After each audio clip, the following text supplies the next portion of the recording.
औज़ुबिल्लाहिमिनश्शैतानिर्रजीम बिस्मिल्लाहिर्रहमानिर्रहीम। Dear students of class 7th, आज हम आपकी मैथ किताब से आप एक टॉपिक पढ़ेंगे, फ्रैक्शंस एंड डेसिमल्स। ये चैप्टर नंबर 2 है। तो इसी बारे में आपको थोड़ा सा हम पढ़ाएंगे। यहाँ पर है फ्रैक्शंस एंड डेसिमल्स। सबसे पहले हम देखेंगे फ्रैक्शंस क्या होते हैं।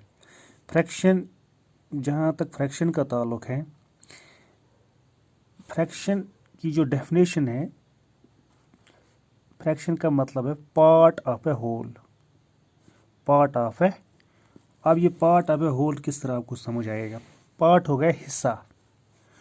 फॉर एग्जांपल, मैंने यहाँ पर एक चीज़ ली है, ये समझ लो आप, ये एक रोटी है। क्या है? ये एक रोटी है। ये एक रोटी है, इसका मतलब ये होल है। होल का मतलब हो गया पूरा कोई चीज़। जब हम कोई चीज़ पूरा लेंगे, एक रोटी मुकम्मल तौर पर एक चीज़ लेंगे, यहाँ तो हम रोटी का जिक्र किया मैंने, तो ये होल है। ये क्या है? होल है। तो चलिए, अगर मैं इस रोटी को थोड़ा सा बीच में दो हिस्से करूँगा, मैंने इस रोटी को दो हिस्से किए यहाँ पर, तो ये जो हिस्सा है ये है पार्ट इसका। ये शेडेड पोर्शन जो मैंने यहाँ पर बनाया, ये इस पूरे होल का एक हिस्सा है। अब कितने हिस्से इसके बन गए? दो हिस्से बन गए, है ना। यानी एक पूरी रोटी के कितने हिस्से बन गए? दो हिस्से। अब जो ये वाला हिस्सा है, जिसको मैंने शेड किया यहाँ पर, ये पार्ट है इसका, इसी को हम फ्रैक्शन बोलते हैं। ये जो आधा है, इसको हम बोलते हैं फ्रैक्शन, क्योंकि ये पार्ट ऑफ ए होल है, यानी पूरे होल का जो है हिस्सा है। तो इसको हम मैथ में जब रिप्रेजेंट करते हैं तो हम इसको लिखते हैं 1 डिवाइडेड बाय 2, 1/2, 1/2। ये 1/2 बेसिकली क्या है? ये है एक टोटल हिस्से कितने हैं? दो हिस्से हैं। तो इसमें से how many parts have been taken out, इसमें से कितने हिस्से हमने बाहर निकाले, यानी कितने हिस्सों को हमने शेड किया। हमने एक हिस्सा बाहर निकाला। टोटल हिस्से हैं 2। तो ये जो है इसको रिप्रेजेंट करता है 1/2, 1/2। तो ये जो है, ये हमारे पास एक फ्रैक्शन बन जाती है, यानी आधा हमारे पास एक फ्रैक्शन बन जाती है। तो ऊपर वाला हिस्सा जो होता है, इसको हम मैथ में न्यूमरेटर बोलते हैं, तो इसको बोलते हैं डिनोमिनेटर। डिनोमिनेटर यानी ये क्या है? ये है how many parts have been taken out, इसमें से कितने पार्ट हमने निकाले, एक पार्ट निकाला। तो टोटल पार्ट्स, ये जो डिनोमिनेटर वाला हिस्सा होता है, ये होता है टोटल पार्ट्स। ये होता है टोटल पार्ट्स। अब मैं एक और मिसाल के ज़रिए आपको समझाऊंगा। फॉर एग्जांपल, हमारे पास एक होल चीज़ है, हमारे पास एक ब्रेड है। तो इसको मैं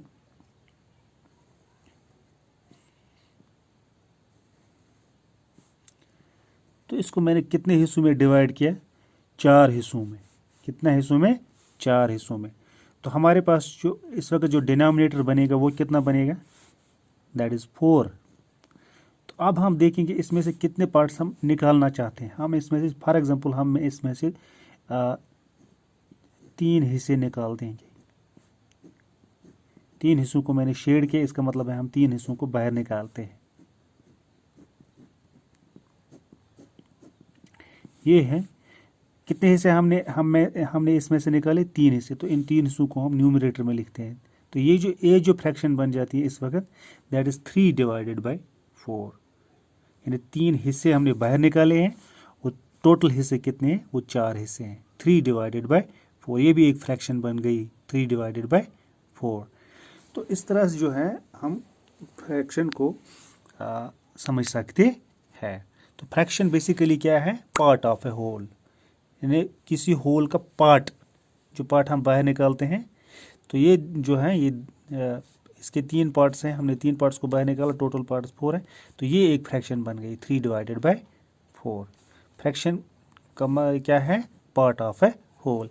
फिर हम मैथ में लिखते हैं a number which is written in the form of P over Q, where P and Q are positive integers।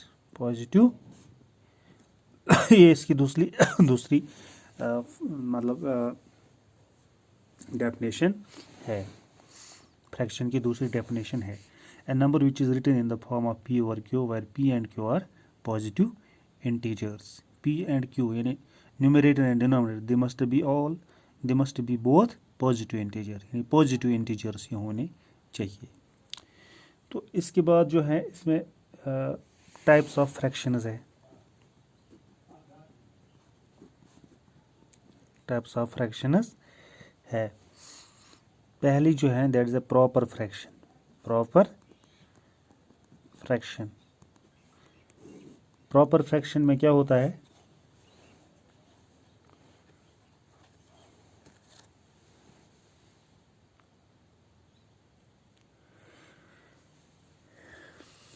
Proper fraction है जब हम फॉर एग्जांपल न्यूमरेटर छोटा है, इसमें देखिए आप 2/4, इसमें न्यूमरेटर क्या है, न्यूमरेटर छोटा है और डिनोमिनेटर बड़ा है। When numerator is smaller than denominator, तो इसको हम प्रॉपर फ्रैक्शन बोलते हैं। क्या बोलते हैं, प्रॉपर फ्रैक्शन। या 3/5, this is also proper fraction. या 4/6, this is also proper fraction. आपको ये याद रखना है, जब न्यूमरेटर छोटा होगा डिनोमिनेटर बड़ा होगा, इसको हम प्रॉपर फ्रैक्शन बोलते हैं। तो इसके बाद है इम्प्रॉपर फ्रैक्शन।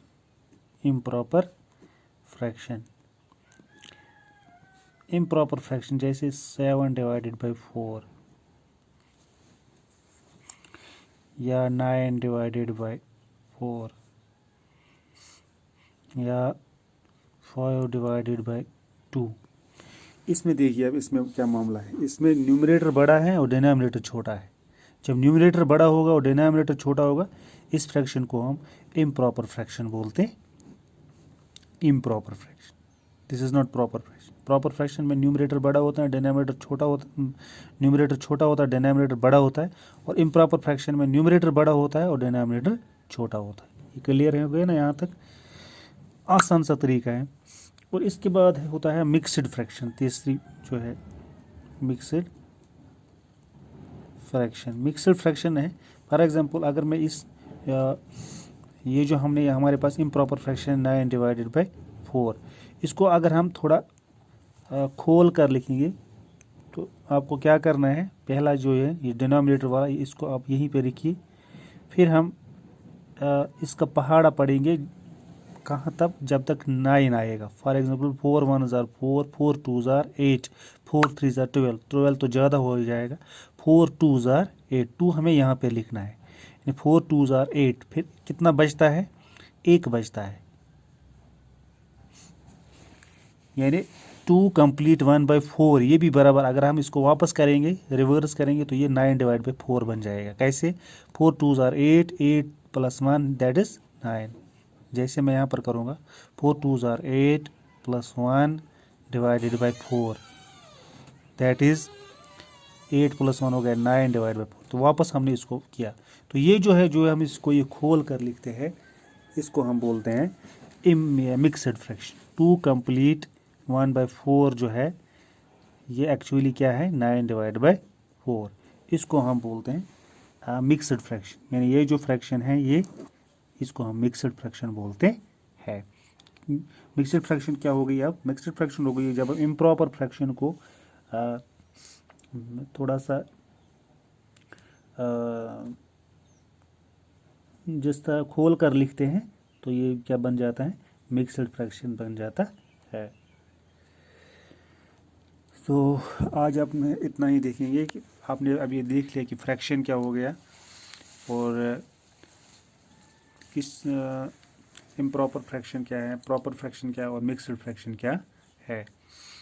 तो कल हम आगे इसमें मज़ीद देखेंगे कि ज़्यादा वीडियो में ज़्यादा प्रॉब्लम हो जाती है अपलोड करने में। तो आज इतना ही, कल इंशाल्लाह फिर देखेंगे। Thank you.